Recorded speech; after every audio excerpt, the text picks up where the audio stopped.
2 reasons not to attend a religious university. Haven't posted here before, though the stories I could tell. Honestly, narrowing it down was the challenge. But for this, I want to talk about my college life and why my second year was absolute hell. And bonus, it's a twofer. Sorry if it's a bit long. I attended a small Christian university roughly 20 years ago. It was actually accredited and offered a good education. Honestly, the professors and staff were really good overall, but oh dear sweet flying spaghetti monster, the students. It was like a magnet for entitled brats. My first year, I hadn't made many friends. I'm an introvert and was painfully shy at the time, so putting myself out there was hard. As a result, I ended up with a roommate my second year that I didn't know. Let's call him Jake, not real name. Jake was a bully. Most of my life, I think I walked around with a "bully me" sign on my back, as it was a pretty constant thing in my childhood and early adult life.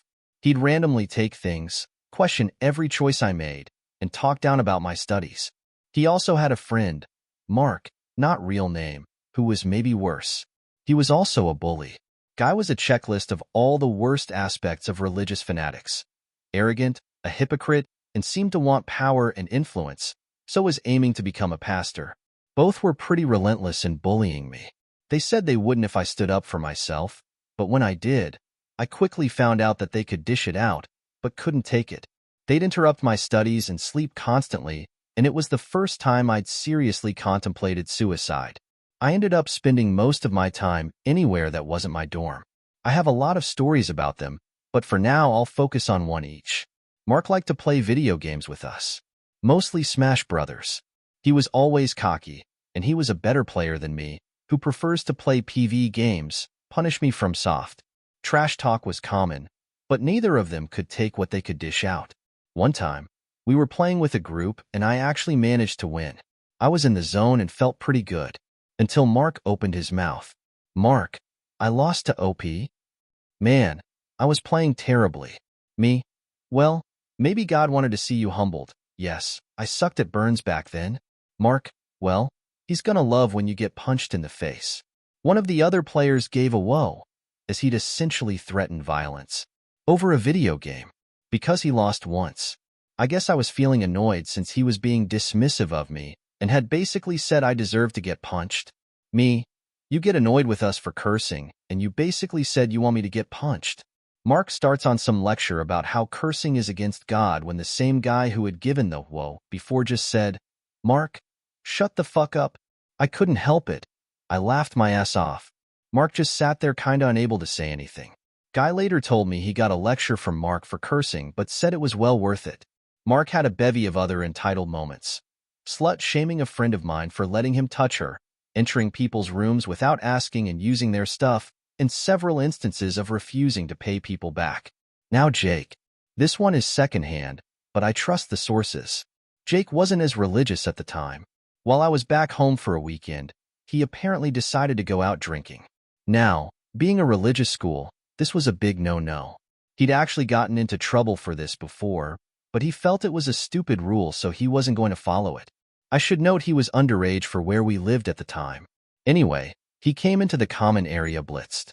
2 of my friends were watching a film and he just kinda sat down, tossing his keys on the table. After a bit, he started to vomit and they fetched the RA on duty at the time. This particular RA was a really good guy, kind of person who'd go out of his way to make sure everyone was doing well and help out with any issues. When he saw Jake, he asked if he needed any help, water, etc. Jake wasn't having it, though. He told everyone to fuck off, he was leaving, and went for his keys. The RA likely would let the drinking slip since he was more concerned for his well-being, but he wasn't about to let someone drink and drive. He reached out to grab the keys, and Jake punched him across the face. I don't have many details about what happened after that, but I got a call letting me know my roommate was being kicked out of the school and that he was not permitted to come on campus anymore. This actually led to a lot of problems for me since they suspected I knew and was hiding it. I told them I avoided being in that room as much as possible, which friends and the library staff confirmed, but it did cost me becoming an RA since the higher-ups still weren't sure about me. Fortunately, Mark had to leave school after that year because his parents were not going to fund him with his poor grades and Jake was banned from campus. Mark, who had wanted to become a minister, thankfully never was appointed to any church leadership. Jake is actually a sad story as he spiraled and ended up homeless for a long time. He's now every bit the religious zealot Mark was. Things were better for me after this. I found my people on campus, mostly in my major as well as others who took Love Thy Neighbor much more seriously. After graduating, I ended up working overseas, deconverting, getting help I need for my mental disorder, and finding some of the best friends I've ever known. Wouldn't be my last encounter with an entitled bully, but I'm better in handling it now. All this to say, if you're planning to attend a small religious college, well, maybe consider some alternatives. I'm not saying religion is bad, but if my experience is any indication, your faith is better served elsewhere.